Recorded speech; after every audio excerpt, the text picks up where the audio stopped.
warahmatullahi wabarakatuh. Apa kabar anak-anakku semua? Kali ini Ibu akan menjelaskan tentang masih globalisasi juga, yaitu bab 3, ketimpangan sosial sebagai dampak perubahan sosial di tengah globalisasi. Nah, kali ini masuk ke bagian pertama, yaitu globalisasi dan dampaknya terhadap perubahan sosial di tingkat lokal. Oke, kita mulai sekarang. Nah, sebelum kita membahas tentang dampaknya, kita bahas dulu tentang teori ketimpangan global. Nah, sekarang timbul pertanyaan, apa itu ketimpangan? Ketimpangan kalau kita lihat di sini, ya, ketimpangan itu merupakan keadaan yang terjadi karena adanya kesenjangan atau ketidakseimbangan akses untuk mendapat dan memanfaatkan sumber daya yang tersedia. Nah, seperti ini nih, ya, kan timpang nih, ya kan, tidak seimbang. Nah, kalau gini kan ya terseimbang. Kemudian teori ketimpangan global. Yang pertama adalah teori kolonialisme. Kita tahu bahwa kolonialisme itu adalah suatu mengeksploitasi negara lain seperti dengan penjajahan. Nah, kalau kita melihat ke belakang, Indonesia pernah mengalami zaman kolonialisme. Nah, ini merupakan satu ketimpangan. Orang kulit putih posisinya di atas, kemudian ya kita yang pribumi di bawah. Ini ya termasuk dari ketimpangan global. Yang kedua, teori sistem dunia. Apa maksudnya?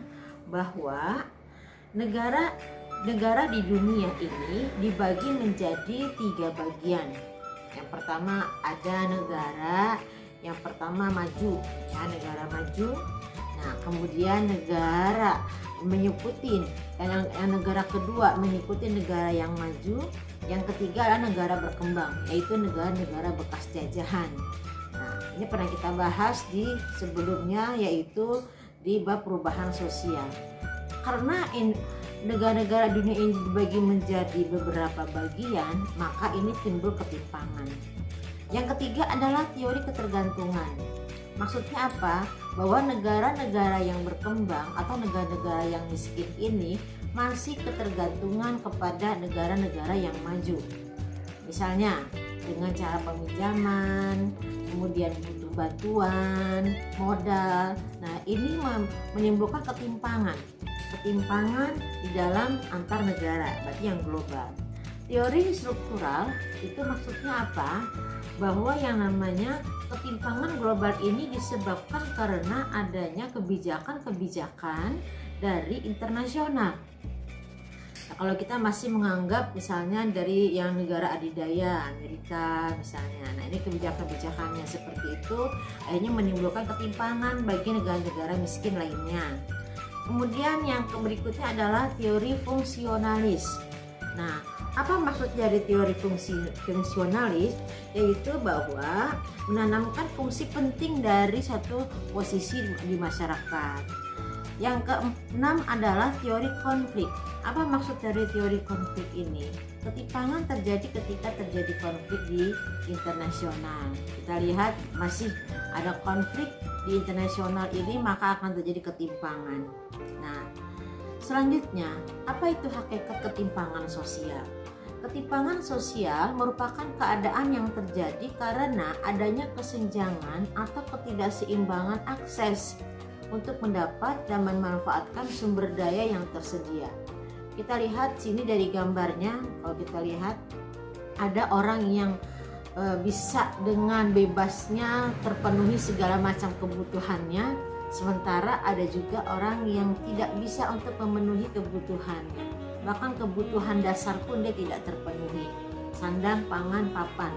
Nah, perhatikan gambarnya ini, ada yang tinggalnya di apartemen atau mungkin di hotel, tapi ada juga orang yang tinggalnya di bantaran kali, bahkan tidak punya tempat tinggal. Nah, ini ketimpangan sekali. Nah, selanjutnya kita lihat sekarang ketimpangan sosial dalam sejarah. Ternyata ketimpangan ini itu sudah terjadi sejak zaman dahulu kala. Kalau dilihat dari sejarah ya, secara historis, ketimpangan itu terkait dengan tanah. Nah, kenapa? Kepemilikan tanah. Kalau zaman dahulu ya, dari sejarah, siapa yang memiliki tanah yang paling banyak, ya dia yang disebut dengan orang yang berarti posisinya di atas. Nah, pada zaman dahulu nih. Tetapi, nah, setelah terjadinya revolusi industri, ini bisa mengubah struktur masyarakat dan sumber penciptaan masyarakat yang lainnya, sehingga berubah. Jadi bukan tanah lagi sekarang.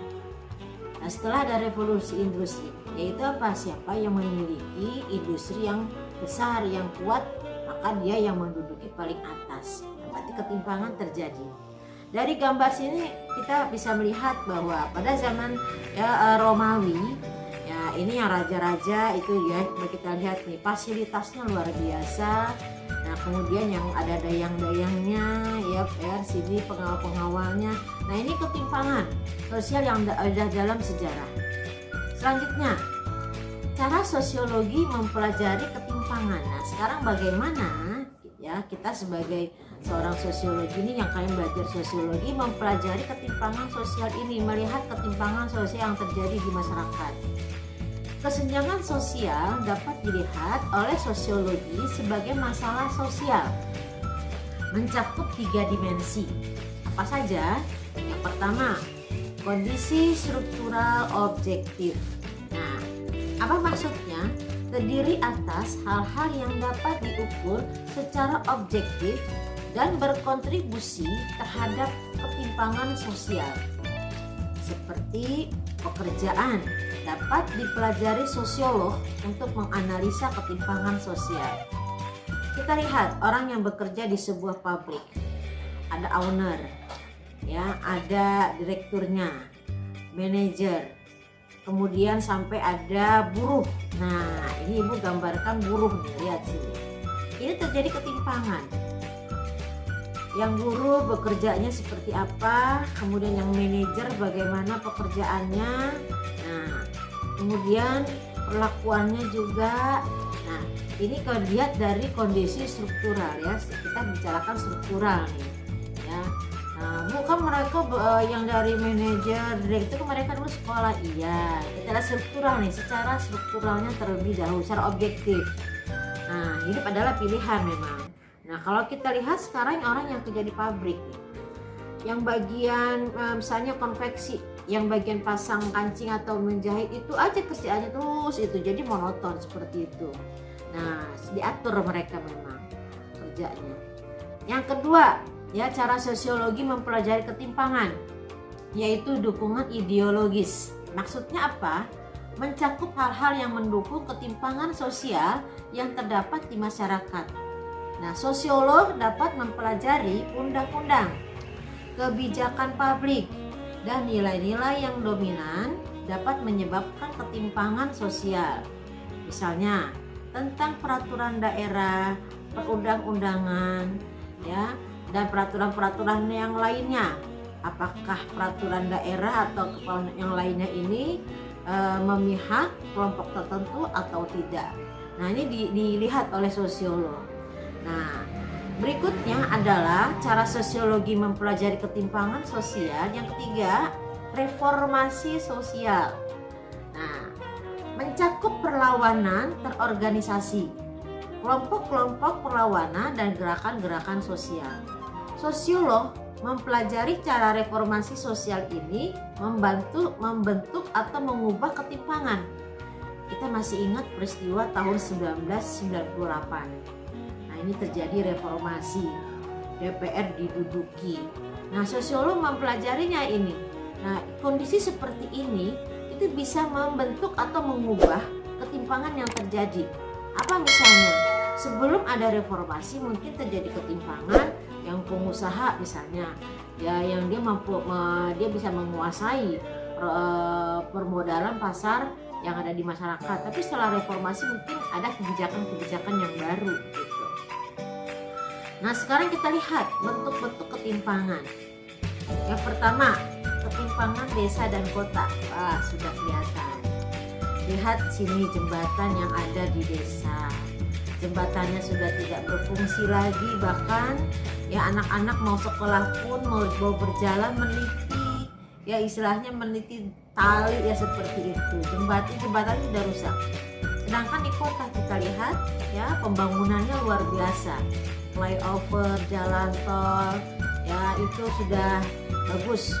Nah, beda dengan di desa. Nah, ini buat suatu bentuk ketimpangan.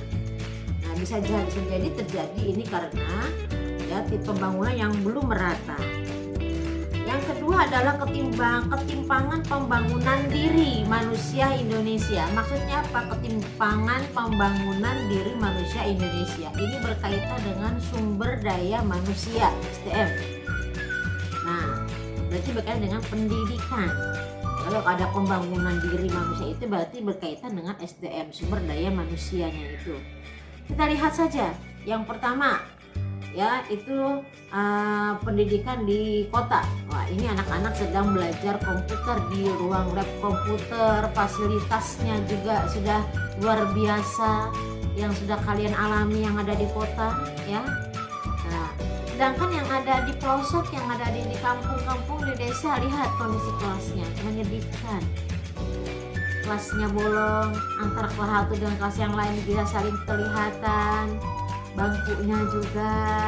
Nah, makanya di sini kalian yang berada di kota yang fasilitasnya itu sudah memadai, bersyukur dan lebih semangat lagi belajarnya.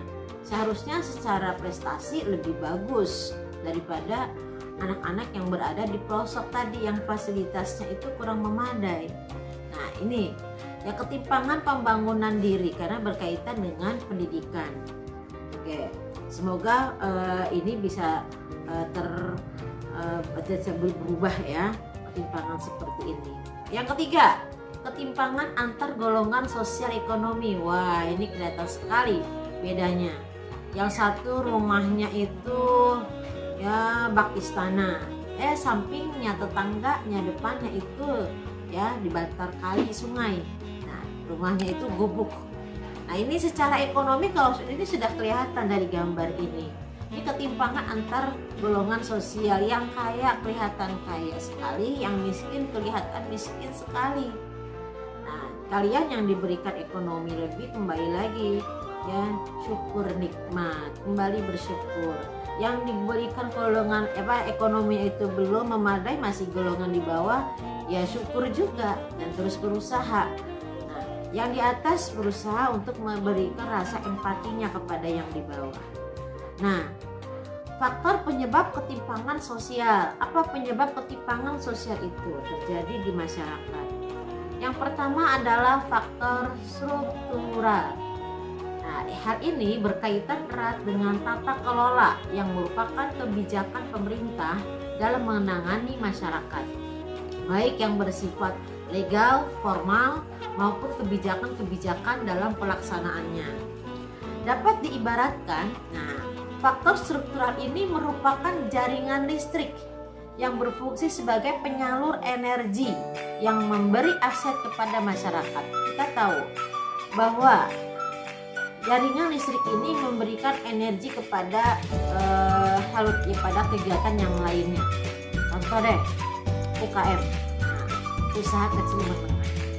Ini masyarakat yang berada di bawah mungkin mereka mau usaha tapi modal tidak punya.